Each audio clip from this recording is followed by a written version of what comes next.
Hello, welcome to the 15th day of September 2025. My name is Kurt, and this is my daily Good Life meditation, a video live exercise that I do every morning to remember my life objectives and principles, those which are outlined in my book, Going Alone, which you can read for free at goingalone.org. I also use this time to think about the last 24 hours and how I did with the various challenges and opportunities that I met. I prepare for the coming day, and I go over my creed. At least I go over the objectives and one of the principles to help tune me. All right, but let's get started.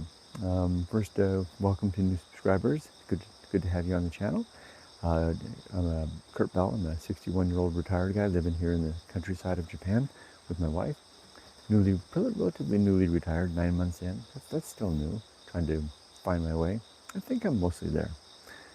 This video is done as a journal, so you're welcome to watch over my shoulder, leave comments and criticisms, and I'll read and respond to email when I get to the end.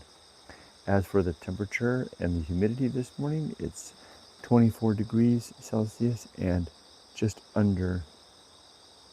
at 85% humidity. It's going to be another tricky one. 24 degrees and 85%. Is that right?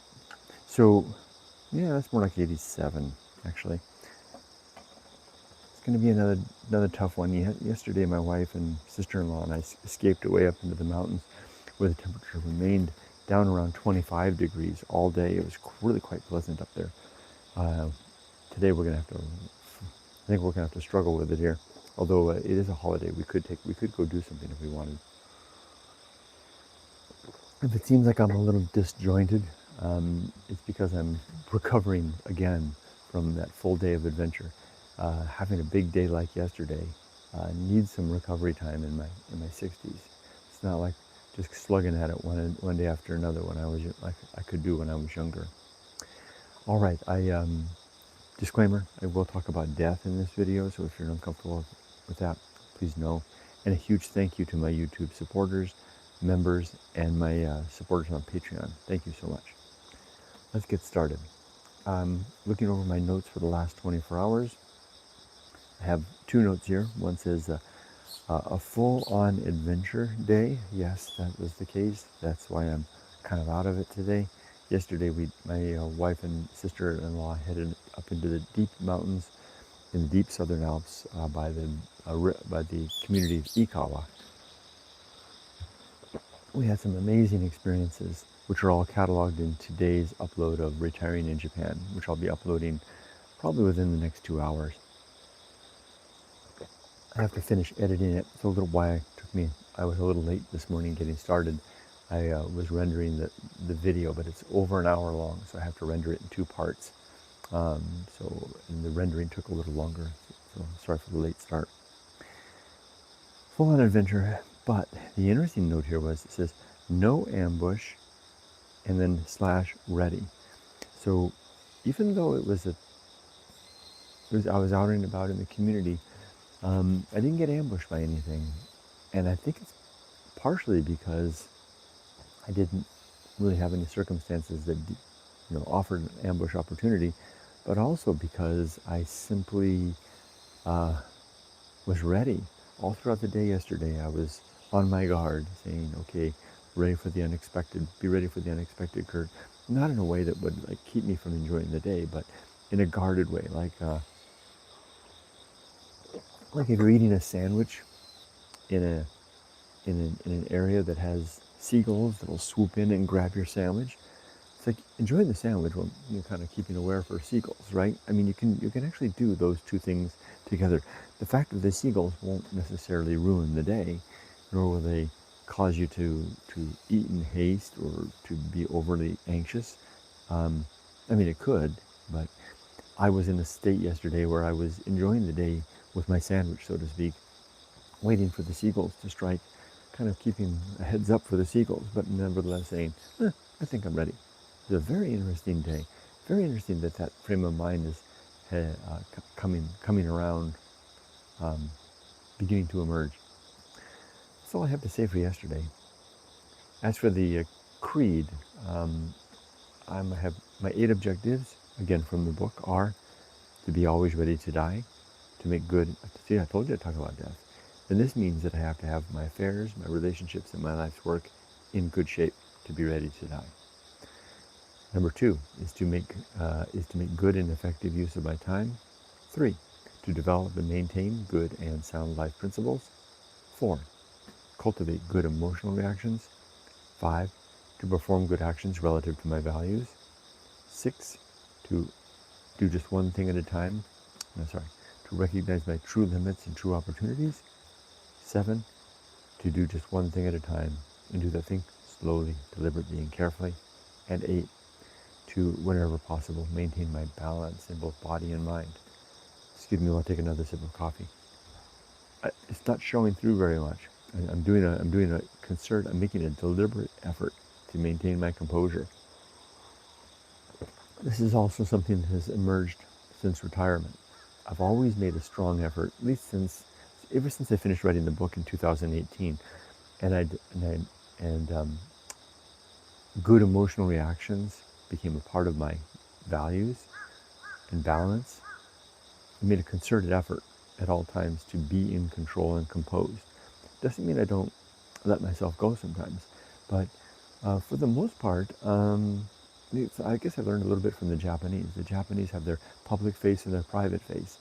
And when they're in the public, they're pretty good. This is why foreigners sometimes are astonished at the apparent civilization of the Japanese, the civilness of the Japanese, because they wear their public face very well. They're very well practiced of it from childhood, how to maintain that outward persona of adulthood.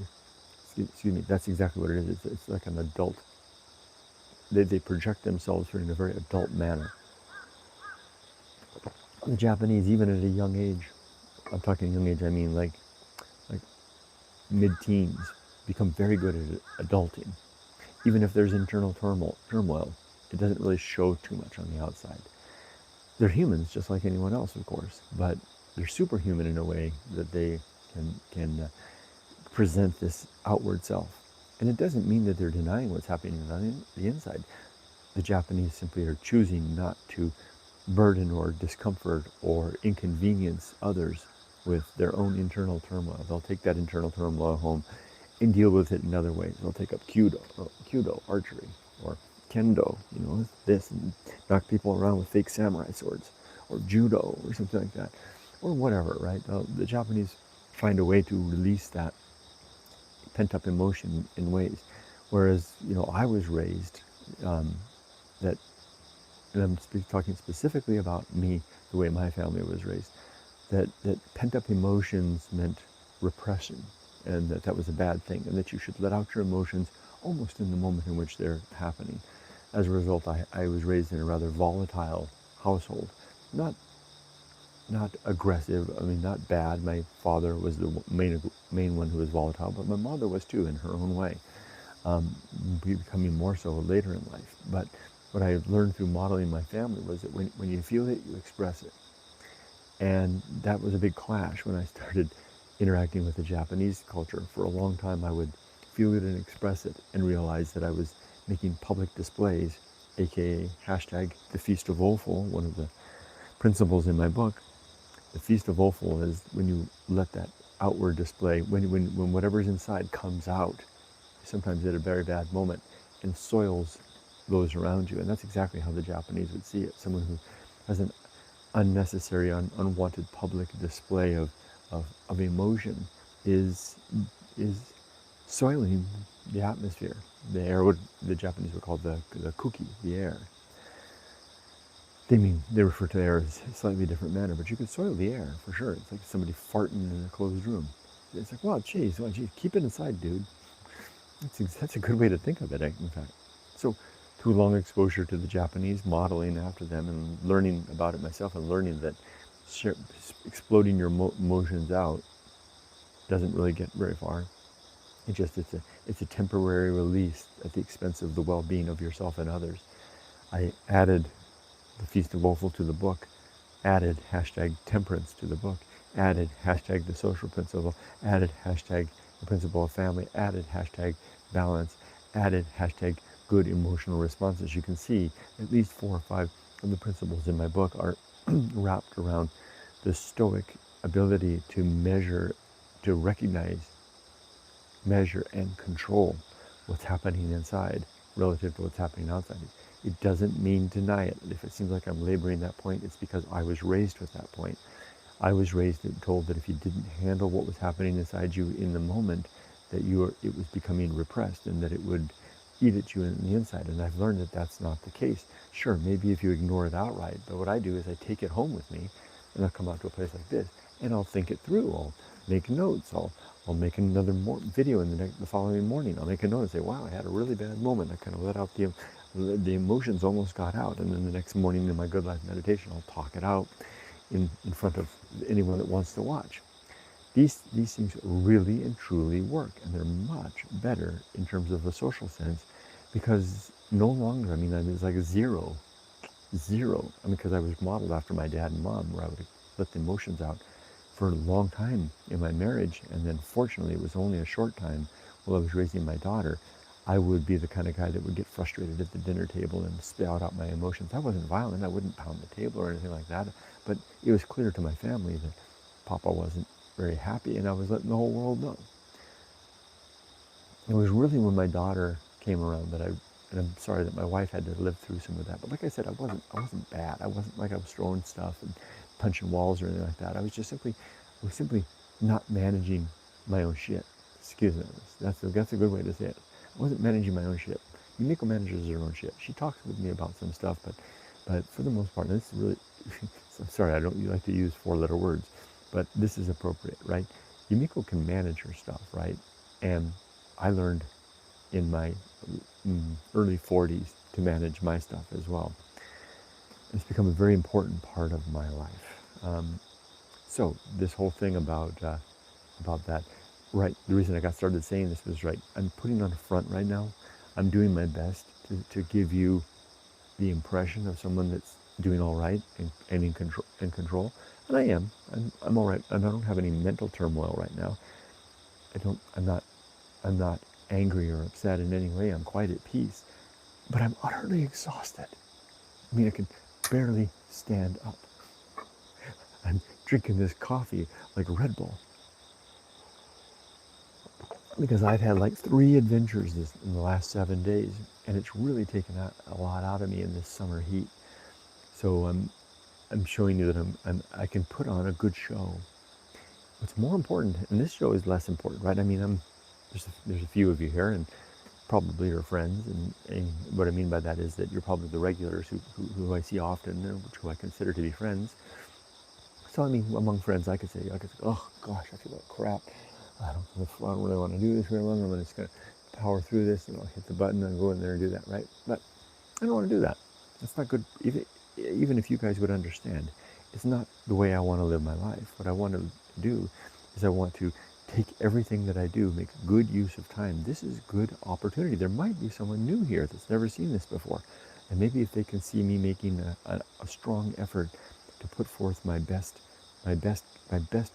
performance, so to speak, because in a way that's partially what this is. In a way, I'm a salesman. In a way, these video series, the Good Life Meditation, isn't all about me trying to refine myself, even though I selfishly try to tell you every morning that it's all about me. A large part of what I'm doing in making these videos, and I don't think I've ever actually said this, is I'm using it as a vehicle to communicate the message in my book.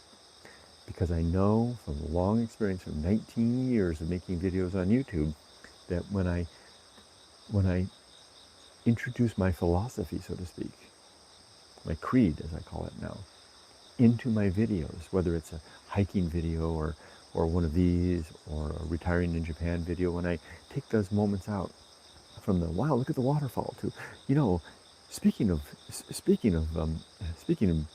being all wet, and then do a little aside about something that's going on.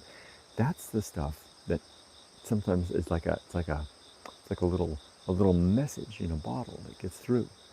And I get enough cards and letters from people telling me, I watched that video of you on that hike, and you said that thing about the thing. I feel that way too sometimes. It's interesting. And I appreciate the perspective that you brought to that, Kurt. So if I can stand here, if I stand here and I'm like, oh gosh, this is an awful day, blah blah blah blah. By the way, that's you know. But if I stand here and say, I had a rough, I've had a very energetic couple of days. I'm pretty wiped out, but I'm pushing through, and I'm gonna fulfill my mission for this video, which is to go over the 8 objectives of my creed, talk about the day, and then I'll finish the video and I'll lay down. If I do that, I'm putting on a more mature, professional front, right? I have a mission. This video exercise is not just for fun. This video exercise is probably the most serious and important part of my day. This is this 15 minutes, 30 minutes, sometimes an hour in which I'm improving my life. I'm examining my life relative to what's important to me. I'm not just watching reruns of Hee Haw. This is a very important time for me. It's equally as important as having a nice day out with my wife like I did yesterday. That's equally important, but in a different way, right? So I take it seriously. So all by way of meaning to say, this is all a front. And it's a good front, because it's the same front that I used to provide when I was a professional working in a working environment. We did the same thing, right? I showed up at work every day, putting on my professional gear, preparing my meeting notes, and I showed up to my meetings and I gave my employer, my coworkers, my team members, the people that I led on my team, and the customers, the best Kurt Bell that I possibly could in the time that I was allotted, just like I try to do here, just like I try to do when I'm out with my wife and daughter, or my sister-in-law, or my dad, having lunch together, or I'm in the community and I meet somebody and they say something in Japanese that I don't quite understand. It's frustrating and I have to work my way around it. I always try to present the best self possible. And at 61, it's a whole lot easier. Geez, it's like not even an issue really much anymore. It's like remember those little paddle balls, the little wooden flat, like they look like ping pong rackets, and they have a little ball on a rubber band, you go pop, pop, pop, pop, pop, pop, pop. When you first learn to do that, you're like, boom, it's coming all over. Once you get good at it, you're just pop, pop, pop, pop, pop, pop, pop, pop, pop, pop, pop. And that's what it's like now, at 61, to maintain my public face. The honmai is what the Japanese call it, on tatame. I'm saying it wrong, my pronunciation is terrible, but there's the honmai, the public face, and the private face. The tatame on honmai, someone will correct me, but doing the honmai, or the tatame, which is the public one, is like, I really like to take a nap, but I got something important to do. That's what it's like. So yeah, if you're struggling, if you're someone and you're in your 30s, or heaven forbid your 20s, poor you. God, no, I shouldn't say that. I'm projecting myself into that. My 20s were not very good. So when I say poor you, 20s were fun and energetic. But if you're doing that and you're still, the ball's all over the damn place, give it time. Okay. Okay, no, last dregs of coffee. I covered all the 8, didn't I? Let's read from the book, and I'm going to read today The Risk of Avoiding Risk, which is principle number 25 in my book, Going Alone, on page 268 of the hardbound edition. The risk of avoiding risk. The sub-principles are risk management, project manager here, risk management, becoming the person you are, and to err on the side of family. Let's read. The risk of avoiding risk. And this is where the origin of one of my I have two slogans. My first slogan is I like to walk and think. My second slogan is the one that I close most of my videos on is be safe but not too safe. And what that means is, and I do get people to write to me and they say, what do you mean by that? What do you mean by be safe? Can't you got to be safe. You got to be, how can you be too safe, right? Well, you can be so safe. And everybody, I'm sure all the regulars here, already apprehend what this is all about, right? You can be so safe that you miss out on life, right? You can be so cautious that life passes you by and you didn't take any of those fun or interesting or challenging or even dangerous risks that you kind of imagined you might take in life. Now it's too late for some of it or all of it. And that's what I mean by the risk of avoiding risk. Let's read. Life presents us with a variety of risks which we must attend to. Our parents and society commonly advise us to get an education, find a good job, and then settle down to a safe and sane life, making and raising babies with a decided worthy another. These are good, responsible things to do. But I offer there is a deeper risk which also needs attention. The risk of living a long and healthy life without allowing ourselves the chance to develop and engage our deeper self, or experiencing life without much challenging adventure, or living in such a way as to keep too much distance from the risks which yield the rich and satisfying reward of discovery, maturity, survival, and growth.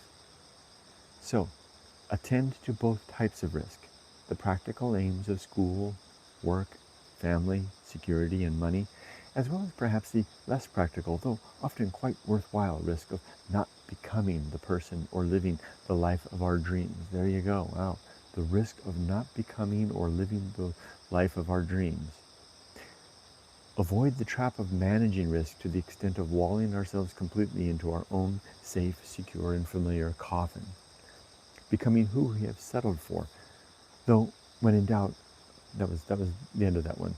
Though, when in doubt, always err on the side of family, even if such living might at times feel like a coffin, as such efforts are usually in alignment with our deeper and perhaps our only true life mandate and purpose, namely, getting our genes successfully into the next generation, passing, as Emerson might say, our ripened being into tomorrow.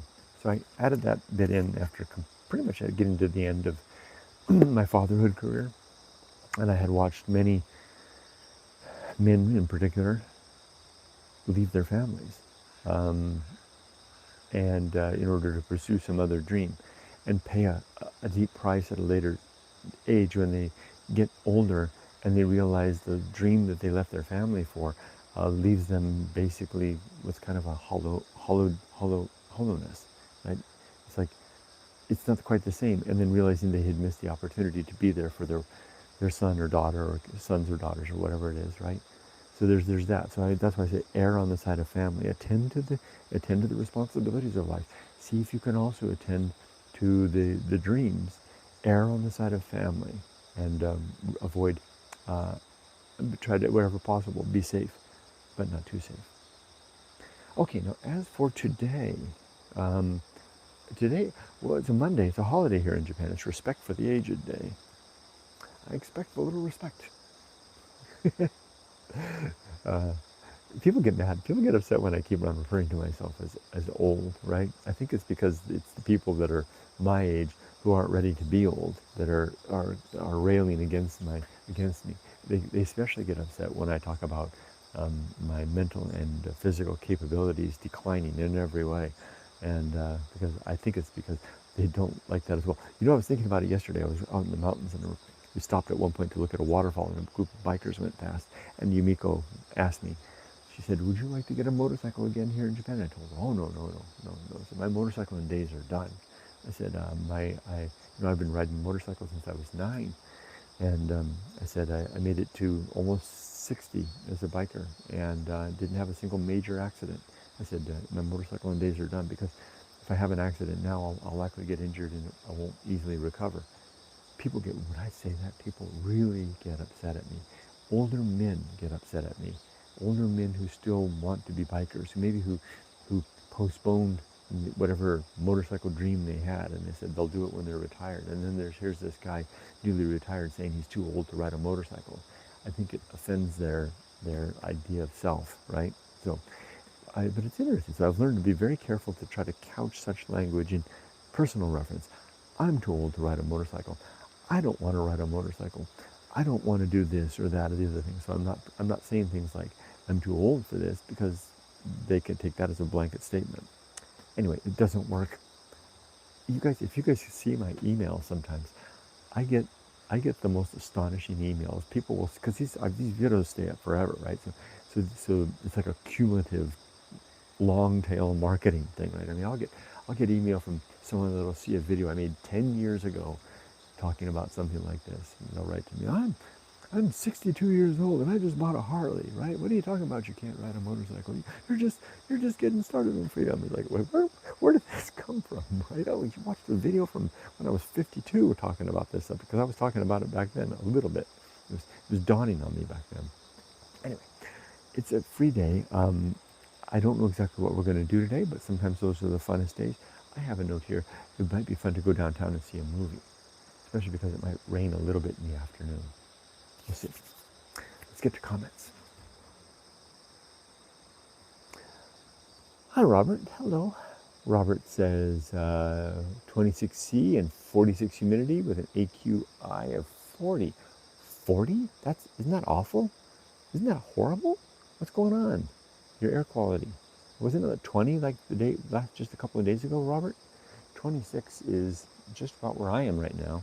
I'm at 25, and you got 46% humidity. I got 85% humidity. Well, what's going on with that air quality?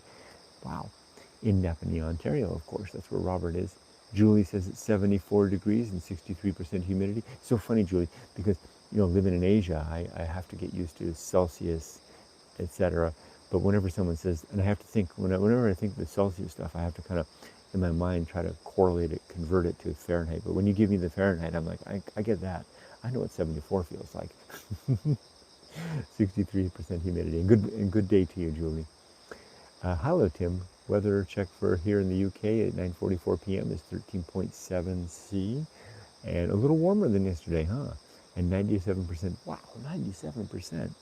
So what's going on after the storm, huh? Rainy day most of the day, getting stormy on Monday. Is it the stormy weather that's bringing up that humidity? That's interesting. Robert says hi to Julie. Julie says hi to Robert. Karen, Karan. Hello, Karan. Could this be Karan, my old boss's boss's boss? If so, Karan, congratulations on the promotion. That's it. You've got some a big agency to carry now. I don't know if that's the same Karan, but just in case it is. Hello, Karan. It's the first time I've seen your name here. I'm sorry to be misassociating you, potentially misassociating with you with another Karan, but just in case you're the same one, because I can't tell. But if you're new, welcome. Hello, Evelyn. There's Evelyn. Robert. She says hi to Robert, Tim, Julie, and Karan. And Tim says hi to Evelyn. And Robert says hi to Tim, Karan, and Evelyn. And I'm assuming that you pronounce that Karan. That's how the person that I know pronounces their name that is spelt the same. Tim says Robert says hi to Tim says hi to Robert. Julie says, I found this outward emotional control with my New England. I also found this outward emotional control with my New England family. Ooh, interesting. You found the same thing. I wonder if it's a thing relative to maturity, perhaps. Julie says, Julie adds, it was very different from in other families I met when I was growing up. Evelyn says, no emotional control growing up in my Greek family. Oh, I mean, based on the stereotypes, I can just imagine, right? And what's the matter, you? Or is that Italian? I don't know. Robert says, Evelyn, was there calamari and I can't pronounce that. Tzatziki sauce. Evelyn says, you betcha, Robert. Julie says, nothing wrong with reruns of Hee Haw if that is the tool you use to refresh your brain. Absolutely. I totally agree, Julie. And I used to kind of say, I used to throw reruns under the bus, as recently as a couple of years ago, maybe even last year, as a bad use of time, until I kind of got to the point of realizing that it's a good way, as you're implying here, to refresh your brain, right? I started to watch actually Star Trek, the original Star Trek reruns, but I guess the difference, and Julie, you will know this difference. I don't know you, but I know you, I think. I'm starting to know you.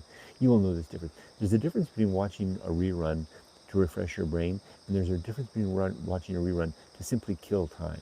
And I think both you and I, and probably the others here, would be fine with watching a rerun to refresh our brain or just to have a little relaxation, but I would not want to waste my precious daylight hours, my precious moments of life, just killing time with a rerun. That's what I mean when I talk negative about reruns.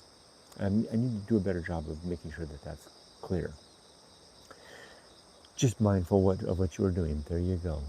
Julie goes on, I usually just say, yes, I did that and already got it out of my system. I'm ready for the next thing. Well put. I'm going to remember that. Regarding your motorcycle comment. Oh, okay. That's a good way to say it. I did that and got it out of my system. Huh. Yeah. That's one.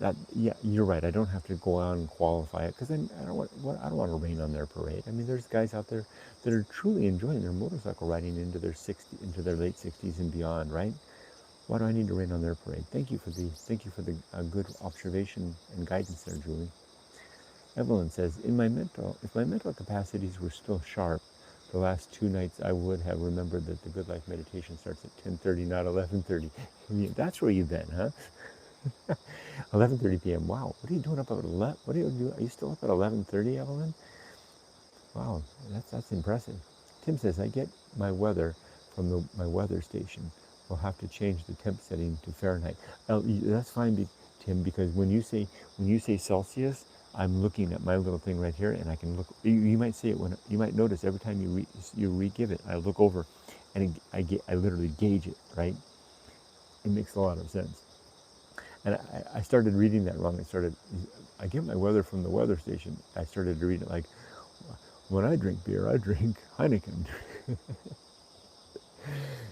Tim says, Robert says, engine building videos continue to soothe me. Yeah, I like that kind of, there's people out there that do all kinds of interesting videos about constructive activities that they're doing, building stuff, creating stuff.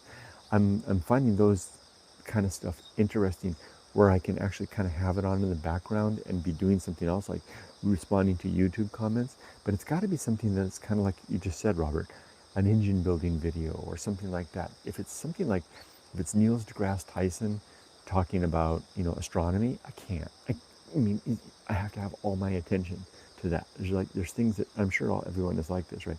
There's things that demand all of my attention that I can't read. I have to find just the right kind of thing that I can do, have the one in the background and the other here. You know what I mean? All right. Evelyn says, in Turkey, it started at 12:30. Now I am back in Italy. By the way, I really missed our little group. Oh, we missed you too, Evelyn. Thought about you every day. And thanks for the update to know that you're back in Italy. Tim says, I had a 2-seater convertible sports car 10 years ago and thinking in getting another one, but as has been pointed out to me by my second midlife crisis, but as has been pointed out to me, that is my second midlife crisis, LOL. Tim, that's interesting. But I wonder, Tim, if you're so cognizant of the fact, right? Is it still the same thing if you look at it and you say, is this a midlife crisis or is this just something that I want to do? I mean, I'm looking at Julie, right? Because Julie talks about this, the idea of enjoying life and finding the things that we want to do, even if it might wear the clothes of a midlife crisis, right? I mean, what if it really is just something that you enjoyed and you want to do, and so it might it might walk like a midlife crisis, but maybe it isn't. Maybe it's just what you like, right? Maybe some middle-aged men get a red sports car just because they really like sports cars. I don't know. Robert says to Evelyn, my friend in Turkey did a nice live stream from there this morning. Oh, really? Wow. Yeah, Robert is the guy to know about all the interesting live streamers out there and content creators. Evelyn says, my brother-in-law just got a motorcycle at 68 for the first time. For the first time? No. I would be a little bit scared of that one because if because motorcycles are kind of like, it's a skill that you kind of have to, well, I used to be a driving instructor, right? And I used to tell, I would have families that I would meet that would have younger kids, and they would learn that I'm a driving instructor. And they would say, well, I'm not going to let my child learn to drive until after college, right? Which is like after 24. And I would tell them, because I have lots of experience training teens and young adults how to drive, I would say that, driving is a skill that if you learn it, even though it's a little more risky to learn it in your mid-teens because you're reckless, it becomes a second nature, right? You almost have to, like my daughter says, because I taught her to drive when she was 15, and a half. I said, she says, like, driving is just, it's just like an extension of me. It becomes that way. That's good until about the mid-20s, because I've taught adults how to drive too, and about age 24 on average, you never get that second nature. You learn to drive, but then it's always a contrived experience, right? You're always like thinking things through all the whole time. It doesn't become this second nature thing. Motorcycle riding is more so like that. Motorcycle riding is more of that. And at 68, I would worry that a person at 68 can pick it up and be natural and safe at it. But I wish them all the best. Tim says, it's something for pure enjoyment out in the countryside, topless driving, sunshine in retirement. Don't think it's really age-related, just fun. That's what it's all about. That's exactly the point I was thinking about, Tim. I mean, I can just see you, with your shirt off, topless. No, I know. Tim, that's exactly the point, right? That's what I was trying to say, was maybe it's not a midlife crisis, but just, so it's like you really, really, really like to do that, especially where you sounds like you live is perfect for that. Robert says, hi, Mon Patel. Hey, is Monta Patel here? Oh, there he is. How are you, Mon Patel? Haven't seen you for a while. It's good to see your familiar name. Haven't seen you for a while, though. How are you and your family all doing? All doing great. Wife is asleep in the next room. She should be getting up shortly. I need to get off to morning exercise. Emily is working the whole month of September, or like most of the month, in Hawaii. The company she works for sent her to Hawaii to work. She's working in Waikiki, and she keeps sending us photos of lounging on the beach with all her girlfriends. I guess they sent over all her friends' coworkers. I mean, what the hell? She's like, I write her out, are you working? So she's doing good too. She said, great. It's good to see you, Mom Patel. Evelyn says, sadly, my friend's brother at 40 got killed when he took out his motorcycle alone for the first time. So I agree 100% with you, Kurt. I'm sorry to hear that, Evelyn. Yeah, motorcycle, there's some skills, like motorcycle riding is one of them, that it's good to gain those skills early if we're going to be safe with it. I'm sorry that he was killed at age 40, so young. I would still wear a hat, though. Okay, Jim, so just a hat, huh? Why am I picturing some Monty Python skit, right? That's great. I love that. Tim says, Tim, hats may be the most popular form of male toupee. And look, Andy, wow, there's a name I haven't seen for a long time. Hello, Andy, aka Andy-san, one of the J-Vlog community living here in Japan. Hi, Kurt, nice to hear the crickets now. It is indeed nice. The crickets have taken over from the cicadas. One or two cicadas will pop up in the yard. I'll hear them, but the crickets are heralding literally the arrival of spring. Robert says hi to Andy. Julie says, oh, I had some clients in Hawaii. I loved it. It is nice. It was interesting to hear Emily. She was like telling us, she was like, Mom, Dad, this feels like home. No, she said the same thing about Tokyo when she got here, because she split her childhood almost equally between America and Japan. So she came back to Tokyo at the end of college, and she came back to America and says, wow, Tokyo feels like home. And then she's in Hawaii, working in Hawaii this month, and she's like, Mom, Dad, Hawaii feels like home. And I'm going, yeah, it's because you're this. They're both home. You're this half thing. Tim says, luckily I have my hair, Robert. Ah. How's the garden going? The garden is funny, Mon Patel. We have planted the garden and utterly ignored it. And it continues to roar forward with produce despite our ignoring it. It just keeps, I go out there, there's just enough rain that comes through. I barely have to water it because the rain just does the job. And there doesn't seem to be any pest, and I just go out there and it's just yielding handfuls of vegetables. So much I have to go around, and we only planted a few plants.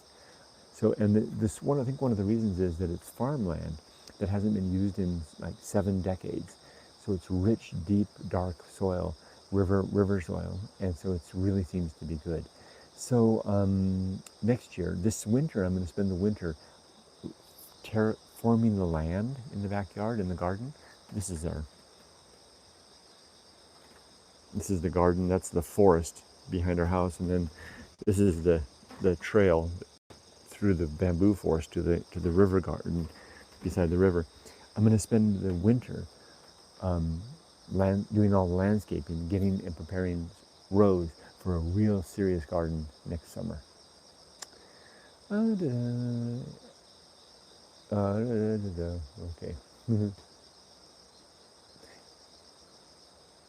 Evelyn says to Andy, haven't seen your videos in a while. Yeah, Andy, where have you been? You haven't been making too many videos lately. I know you said that you're adjusting and adapting to a new life circumstance, which could certainly be a distraction. Neil, hi Neil, haven't seen you for a while. Morning, all hope the rain didn't cause too many issues in your area. Been watching the news and looked serious. Yeah, it was serious. That was like a once in a 50-year storm. I was told that a lot of people died in that big storm that came through here in Shizuoka. Although then the news, I was listening to the Japanese news, which I'm not very good at listening at, but I think I picked out of it. It was more casualties, people injured than deaths. I think the news got reported wrong, but a lot of landslides, a lot of flooding. But our area was fine. Thank you for your concern. Julie says Hawaii is a mix of both. Yeah, and Tokyo is a mix of both too. That's what Emily was referring to. She said there was a lot, and there's a giant hornet right there. Where'd it go? It just flew right by. This is the dangerous time of the year. The giant hornets are getting aggressive now. September is the dangerous season. So she said